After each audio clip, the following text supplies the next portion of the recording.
আগন্তুক 15 আগষ্ট দিবস আছে। 15 আগষ্ট দিবস পালনৰ উপলক্ষে আমালোকৰ কি কৰণীয় কৰ্তব্য সেইটো আপোনালোকে গতিকে সংক্ৰান্তত মই আপোনালোকক অনুৰোধ কৰিব বিচাৰিছোঁ যাতে আমাৰ কোকৰাঝাৰ থানা এলেকাত কোনো ঠাইত কোনো অঞ্চলত যাতে কোনো ধৰণৰ অপ্ৰীতিকৰ ঘটনা ঘটিব নোৱাৰে। তাৰ প্ৰতি আপোনালোকক মই দায়িত্ব অৰ্পণ কৰিছোঁ বা আপোনালোকক অনুৰোধ কৰিছোঁ যে আপোনালোকে এইকেইটা দিন যাতে অলপ সজাগ হৈ থাকে। আপোনালোকে আপোনালোকৰ সদস্যসকলক লৈ কমচে কম নিজ গাঁৱত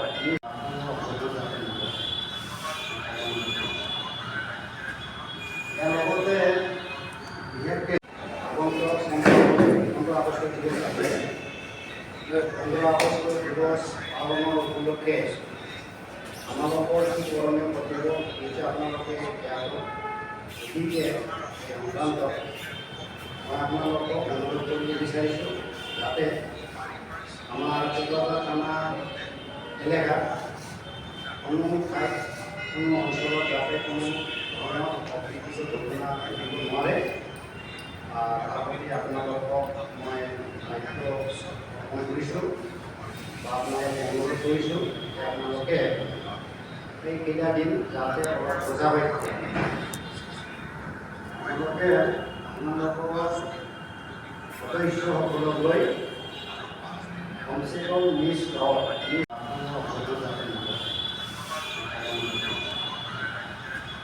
ইয়াৰ লগতে বিশেষকৈ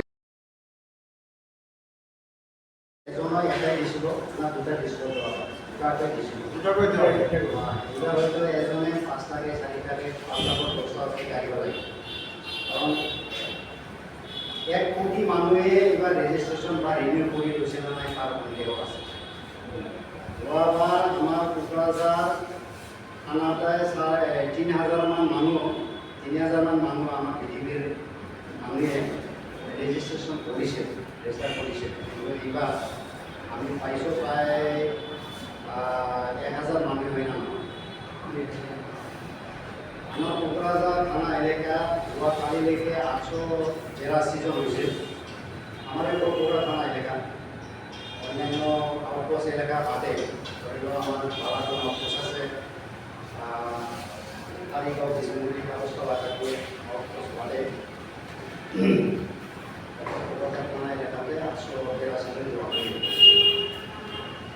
এই আউটপোষ্ট এলেকাত কিমান হৈছে নাজানো, কিন্তু এনেকুৱা 2-400 মানুহ হৈছে। সৰ্বমুঠ হয়তো এনেকুৱাই 2,500 মান হ'ব পাৰে অনুমান 2,500 মান 2,500 হ'ব লাগে। যি নহওক মই আপোনালোকক অনুৰোধ কৰিব বিচাৰিছোঁ যে আপোনালোকে যিহেতু এজন এটা সংগঠনৰ নেতৃত্বত আছে,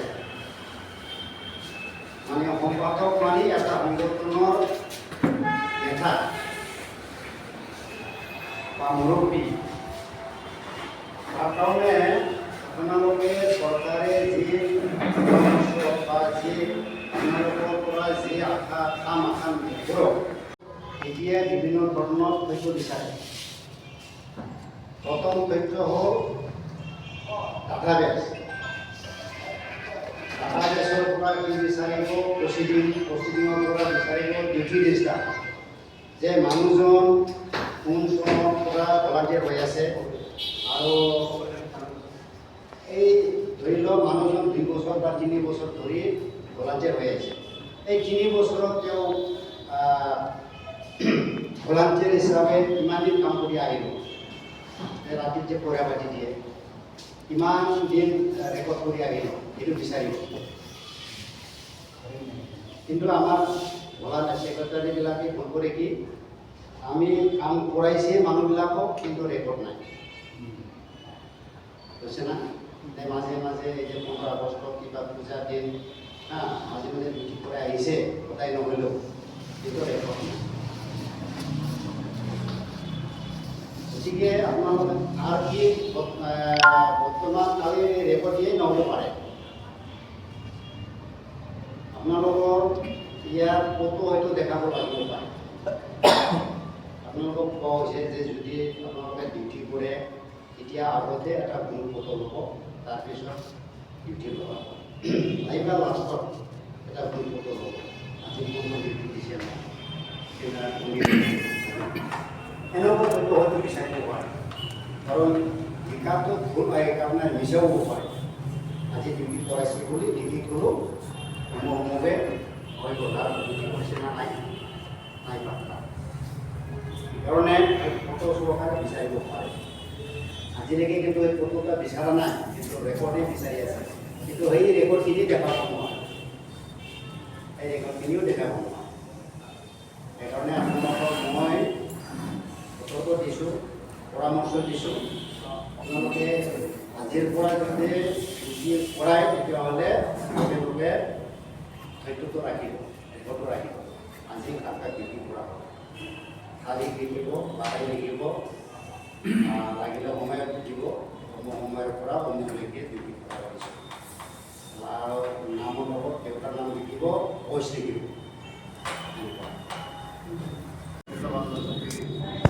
সকলোলৈ আন্তৰিক ধন্যবাদ জ্ঞাপন কৰি মানে শুভেচ্ছা জ্ঞাপন কৰি মই মনটো ক'বলৈ ওলাইছোঁ। সদস্যৰ যিটো ডাটাবেছৰ কথা কৈছে আপুনি, অলৰেডি আমাৰ যিটো 25জনীয়া এটা কমিটিৰ ডাটাবেছ আমি থানালৈ প্ৰেৰণ কৰিছোঁ আৰু আছে ৰেকৰ্ডটো। তাৰ বাহিৰে আমি যিটো ডেইলি ডিউটি ৰেজিষ্টাৰ যিটো আছে, ডেইলি ডিউটি ৰেজিষ্টাৰ যিটো আছে আমাৰ, সেইটো ডাটাবেছ হ'বনে ডাটাবেছ এক্সট্ৰাকৈ বনাব লাগিব?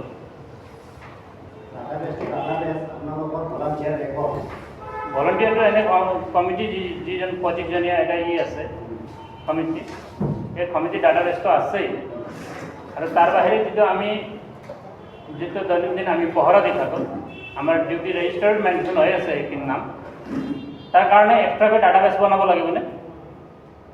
না এইটো ডিউটি ৰেজিষ্টাৰে আমাৰ ডাটাবেছ? ডিউটি কৰাৰ কাৰণে ডাটাবেছ নালাগে। আচ্ছা, আপোনাৰ 25জনীয়া ভলণ্টিয়াৰিজ আছে, সেইটোহে ডাটাবেছ। আচ্ছা, তাৰমানে ডাটাবেছ তাৰপিছত আপোনালোকে যদি একমাহ বা 2 মাহ ভিতৰত ৰেগুলাৰ ভলণ্টিয়াৰ ৰাখিব লাগে, তাৰ সলনি বেলেগ কামজনক ভলণ্টিয়াৰ ৰাখিব লাগে, তেতিয়াহ'লে তাকোতো ডাটাবেছ লাগিব। আচ্ছা। আৰু তাক যদি আমি অন্তৰ্ভুক্তি কৰোঁ তেতিয়াহ'লেতো সাধাৰণ সভা এটা পাতি সাধাৰণ সভাইতো এটি মনোনয়ন কৰিব। নহয়, এই চাৰ্টিফিকেটৰ কথাত আপুনি যিটো ডাটাবেছৰ কথা ক'লে সেইখিনিক লৈ যদি আমাৰ এতিয়া বৰ্তমান মানে চাকৰিৰ ক্ষেত্ৰত 1% ৰিজাৰ্ভেশ্যন ফৰ VDP দিছে, যিকোনো মানে গভৰ্ণমেণ্ট নটিফিকেশ্যনত এইটো আহে আৰু VDPৰ কাৰণে মানে 1% ৰিজাৰ্ভেশ্যন। তাৰ কাৰণে বহুত মানে আজিকালি ডেকা গাভৰু কেন্দ্ৰীয় মানে চাৰ্টিফিকেট বিচাৰিব আহে। কিন্তু আমাৰ ডাটাবেছত মানে এই চাকৰি কৰাৰ সময়সীমা পাৰ হৈ গৈছে, আৰু এই মানুহবিলাকে এতিয়া চাকৰিৰ কাৰণে চাৰ্টিফিকেট ল'বলৈ নাহে। আৰু যদি নতুনকৈ ডেকা গাভৰুৱে যদি চাৰ্টিফিকেট ল'বলৈ আহে তেতিয়াহ'লে মানে তেওঁলোককতো ডাটাবেছত এণ্ট্ৰি কৰিব নোৱাৰে। সেইটোৱে কথা সুধিব বিচাৰিছোঁ, মই কনফাৰ্ম হ'ব বিচাৰিছোঁ। যিটো ডাটাবেছৰ ইয়াত চাৰ্টিফিকেট ল'বলৈ যিজন আহে সেইটো চাকৰিৰ কাৰণেহে আহে, বাকী আমাৰ ভলণ্টিয়াৰবিলাকতো এনে চাৰ্টিফিকেটৰ কাৰণে নাহে। আমি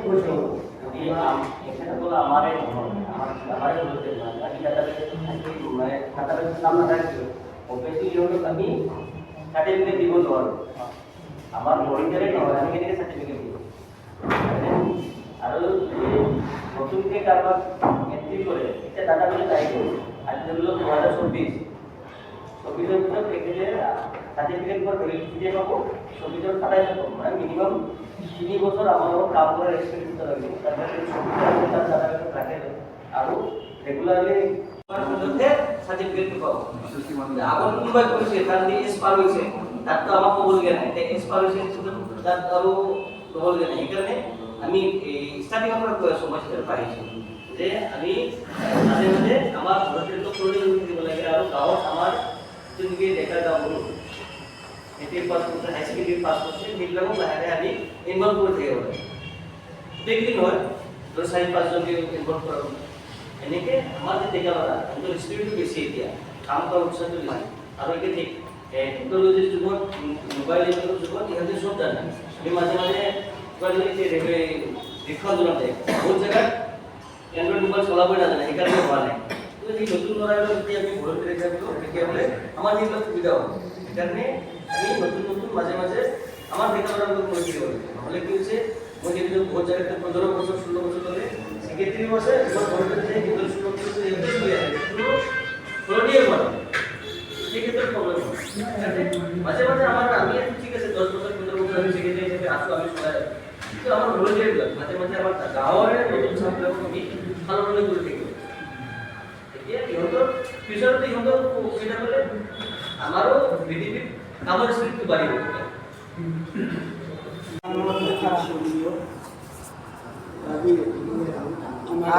উপস্থিত আমাৰ মানে সম্পাদক বন্ধুসকল যিনি হওক আমাৰ এই হোৱাৰ জৰিয়তে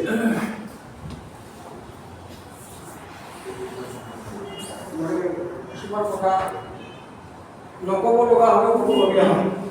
যিনি হওক আমাৰ এই যে নতুন প্ৰচেছ পাতিছে, এই বস্তুটো হঠাৎ অনা বস্তু, এইটো মানে ইয়াৰ কোনো হেৰি তৈয়াৰী কৰা নাই, যাৰ কাৰণে এই 50 বছৰ ধৰি যি চেষ্টাটো চলি আহিছিল এই বস্তুটো মাজত দেখা নাছিল, যাৰ কাৰণে মানুহবিলাকে মানে অসুবিধা পাব পাইছে।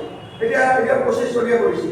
আমি য'ত 500জন মানুহ পাইছিলোঁ তাত আমি 25জন পাই আছোঁ। এতিয়া যোগাযোগ কেনেকৈ কৰিম আমি? কোনোবা 5 কিলোমিটাৰ দূৰত আছে, কোনোবা 3 কিলোমিটাৰ, কোনোবা 2 কিলোমিটাৰ, দিনে দিনে যোগাযোগ আমাৰ কেনেকৈ হ'ব? গাঁৱৰ এৰিয়া এই যে আমাৰ হেৰি ৰেজিষ্ট্ৰেশ্যন কৰিব লাগে, প্ৰত্যেক ঘৰত প্ৰত্যেকজনৰ মোবাইল নাই। ঘৰত এটা মোবাইল আছে, 5টা সদস্য আছে, কোনোবা চেণ্ট্ৰেল গ্ৰুপত আছে, কোনোবা বিজেপিত আছে, কোনোবা এই এটা কৰি মানে ইহঁতে কৰিছে, আমাৰ ভাগত নাই। বিজেপিৰ ভাগত মই 10টা কৰি চাইছোঁ, 10টা ইন্দিৰা মানে কোনোবা ICDS, কোনোবা চেণ্ট্ৰেল, কোনোবা নাই, এটা হয়। কেনেকৈ আমি পঢ়াই দিব লাগে? আমি যিটো আমাৰ 25জনৰ মাত্ৰ 3টাই পাওঁ। এই টেকনিকেলবিলাক সুবিধা আছে, আমি অনলাইন হৈ কৰিব পাৰিলোঁ হয়, কিন্তু অনলাইন দিছোঁ। এই বস্তুটো বুজিব লাগে। আমি 25জনৰ মাত্ৰ 3জন পালোঁ। এইটো কেনেকৈ পালোঁ? বাদ বাকীবিলাকে কৰিছে নাই, মানে ইহঁতৰ কৰাৰ লগে লগে চেল্ফ হেল্পত দেখা, কোনোবা ICDS দেখা, কোনোবা কি, তাৰমানে ঘৰৰ মোবাইল দি ইহঁতৰ কৰিছে। এনেকুৱা ধৰণৰ বস্তুবিলাক। গতিকে টেকনিকেলি কিছুমান অসুবিধা আছে, আমাক ডাইৰেক্ট বস্তু নহয়। আমি চেষ্টা কৰি চাইছোঁ, কিছু নহয় কাৰণ অনলাইন আমাক খালি দিয়া নাই কৰা নাই, সিহঁতে মানে পোষ্ট দিব ধৰে। গতিকে টেকনিকেল কিছুমান বুজিব লাগিব। এই যে বস্তুটো কৰিছে, এইটো কোনো ইয়াৰ বস্তুৱে বনাই এনেই কৰি দিছে বস্তুটো। এতিয়া কি কৰিছে, 25জনীয়া কৰিছে। এই যিটো আছিল ছেক্ৰেটাৰী পাই আছিল, চলাই আছিল ভিডিঅ' 25জনী, সিহঁতক ডিউটি চাহ হেৰিবিলাক দিব লাগে, কি খৰচ দিব লাগে, চলাই দিছে। সেই সময়টো ৰাখিলে হ'ল। এতিয়া হঠাৎ বন্ধ কৰি দিছে, এতিয়া আমি ডিউটি কৰাব নোৱাৰোঁ। এতিয়া 100 টকা সিহঁতৰ সোমাই আছে, সিহঁতৰ চৰকাৰে দিছে, আমাৰ নিশ্চিন্ত আছে সিহঁতে। এতিয়া যদি কিবা অসুবিধা হয়, যদি ডিউটি কৰাব লাগে, আমি নিজে ছেক্ৰেটাৰী তাত খৰচ দি চাহ খৰচ দি কৰাব লাগিব। এইটো আগৰ পৰা কৰি আহিছে বস্তুটো, সিহঁতেতো ক'ব এইটো চাহ খৰচৰ পৰা দিয়ে চৰকাৰে দিছে আমাক। মিটিঙৰ মাহিলী মিটিঙৰ ছেক্ৰেটাৰীবিলাক নাহে। আৰু বৰ্তমান চৰকাৰৰ আঁচনিবিলাকো মানে যিটো আমাৰ বিজেপি সংগঠনক অকণমান মানে ভাল চকুতে নচোৱা যেন লাগি আছে। সেইটো কাৰণে কি কৰা উচিত? মই কেতিয়াবা ভাবোঁ অকলে একসময় আমাৰ ছেক্ৰেটাৰীবিলাকো মানে বিজেপি কাম কৰাৰ পলিচা হ'ল, এইখিনি চৰকাৰৰ পৰা আমাৰ কাম কৰা যদি মানে পচন্দ মতো নোহোৱাৰ কাৰণে মানে মদত দিয়া নহয়। গতিকে একসময় সম্পূৰ্ণটো শেষ হৈ যাব লাগে মই ভাবোঁ। এই কথাটো মই আগৰ পৰাই চিন্তা কৰি আছোঁ। যেতিয়া মই জইন কৰাইছোঁ তেতিয়াৰ পৰা 1 বছৰ পিছত মই মানে বহুত ইউনিটিভ আছিল। সেইটো কাৰণে মই ভাবোঁ এইদৰে যদি আমাৰ ছেক্ৰেটাৰীবিলাকে যদি একমত নাথাকিলে একসময় বিজেপি হয়তো বেগনদাৰী নহ'ব পাৰে বা কিছুমান বিজেপি ভংগ হ'ব পাৰে। এই কথাটো মই মাজে মাজে প্ৰতিবেদনত মেইনটেইন কৰাৰ দায়িত্ব। যদি খাই পেলাই কেতিয়াবা কিন্তু প্ৰগ্ৰাম হ'লে ছেক্ৰেটাৰী বহন কৰি প্ৰগ্ৰামটো মেইনটেইন কৰা হয়। কেতিয়াবা আমি অঞ্চলে অঞ্চলে কোনোবা ঠাইতে মানে মিটিং বহোঁ, তেতিয়া মানে ছেক্ৰেটাৰী প্ৰেছিডেণ্টে যেনে তেনেহ'লে প্ৰগ্ৰামৰ কাৰণে খোৱা লোৱা চাহ পানী খৰচটো সিহঁতে বহন কৰি দিব লগা হৈছিল। এইভাবে দিয়া হৈছিলে। আৰু কিছুমান মানে প্ৰত্যেক দিনে দিনে সেই সময়ত কৰোণা মানে গণ্ডগোল আছিলে বা ওচৰত আহাতে বহুত গুৰুত্ব নানানটা মানে সমস্যা হৈছিলে অঞ্চল হৈছিলে। সেই সময় প্ৰত্যেক মাহে মাহে দিনে দিনে মানে মিটিং মানে ডিউটি পঢ়া দিব লগা হৈছিলে।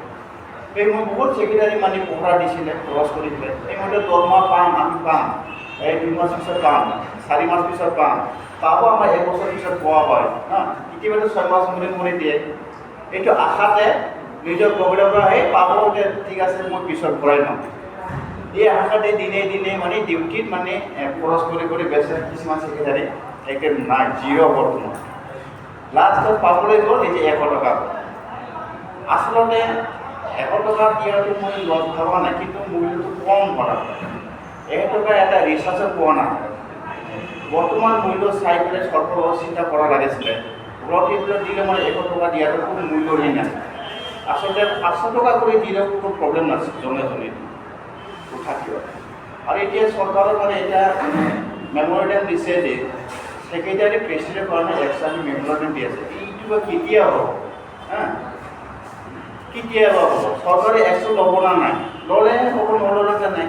আমাৰ চেণ্ট্ৰেল লেভেলৰ যিটো নেতাকেইটা ইমানটো চিৰিয়াছে নকৰে। আমি বহুত চেণ্ট্ৰেল মিটিঙত গৈছোঁ, যোৱাবাৰ গুৱাহাটীত গৈছোঁ আৰু নেক্সট আমাৰ কোকৰাঝাৰতো গৈছিলে, কিন্তু কোনো ঠিক নহ'লে। এই মানে প্ৰতিবেদন দিব, মেমৰিয়েণ্ডাম দিব, আছে একশ্যনে নহয়।